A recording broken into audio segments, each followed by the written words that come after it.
El arte es un sistema de organización de la experiencia vivida y expresada a través de la representación del artista, sostiene Ernst Gombrich en su libro El arte y los artistas.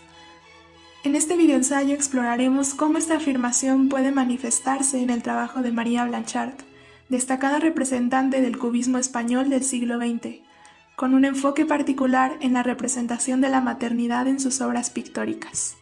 Capítulo 1. La vida de María Blanchard. María Gutiérrez Blanchard nace en Santander en 1881 dentro de una familia con inclinaciones artísticas, siendo su padre el fundador del periódico El Atlántico y su prima la famosa escritora Concha Espina. Su infancia estuvo marcada por una deformidad en la columna vertebral que sufrió debido a una enfermedad infantil, lo que afectó significativamente su salud y apariencia física. En 1903 se traslada a Madrid, formándose con Emilio Sala, Fernando Álvarez de Sotomayor y Manuel Benedito. Después de la muerte de su padre, viaja a París con una beca donde recibe clases en la Academia Beatty, aproximándose al fauvismo y luego al cubismo gracias a la influencia de Juan Gris. Tras trabajar como profesora de dibujo en Salamanca, retorna a París en 1916, donde inicia su etapa cubista. En 1921 obtiene un gran reconocimiento con el cuadro La Comulgante, presentado en el Salón de los Independientes. Finalmente, fallece en París en 1932 como una de las artistas más representativas de las vanguardias. María Blanchard y el arte del siglo XX. El cubismo es una tendencia artística que hizo su aparición en los primeros años del siglo XX en París, conducente a estudiar la naturaleza. Siendo Braque y Picasso quienes asientan las bases de este movimiento, María Blanchard, Juan Gris y Albert Cleese son quienes exponen con mayor fuerza el cubismo gracias a sus constantes exposiciones. El 14 de noviembre de 1908, el crítico Louis Bruxelles publica en el periódico Gil Blas una nota sobre la primera exposición de Georges Braque, en la que sarcásticamente se refiere a los esquemas geométricos y cubos en las obras, sin saber que le daría nombre a uno de los más innovadores movimientos del siglo XX. El contexto de Blanchard, siendo española en un centro de desarrollo cultural y artístico francés, resultó lleno de retos, tanto por el trato que recibía de sus compañeros vanguardistas, como por la concepción social que se tenía del arte hecho por mujeres, tachándose de aficionado, de pintura de género y de decorativo, viendo a las mujeres como meras compañeras y amantes.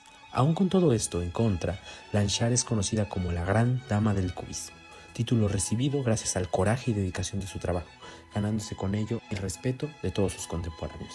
Al final de la guerra y tras los bombardeos de marzo de 1918, Blanchard decide optar por una corriente más real y naturalista, dejando atrás como muchos pintores de la época el cubismo y adentrándose a su época figurativa, en las cuales varias de sus pinturas expresan entes de mayor comprensión y con una calidad humana indiscutible. Capítulo 3. La maternidad y Blanchard.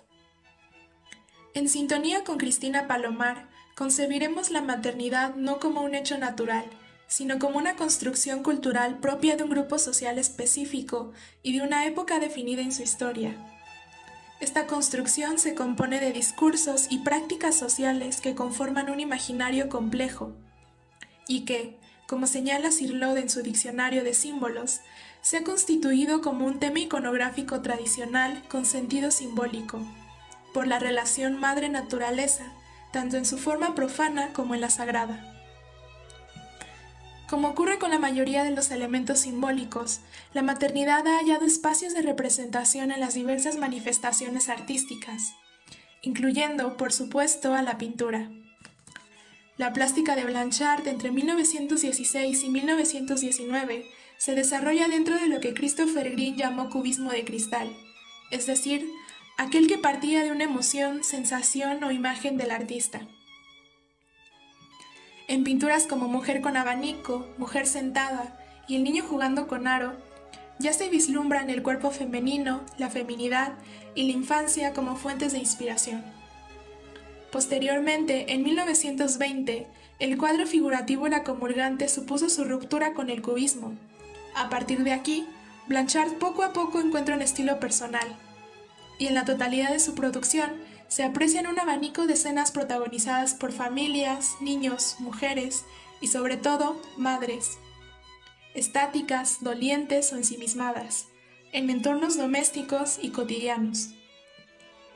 Estas obras presentan una visión personal del tema de la maternidad, alineándose con las tendencias de las artistas del siglo XX, que buscaban una representación del tema más cruda y reflexiva en lugar de idealizada.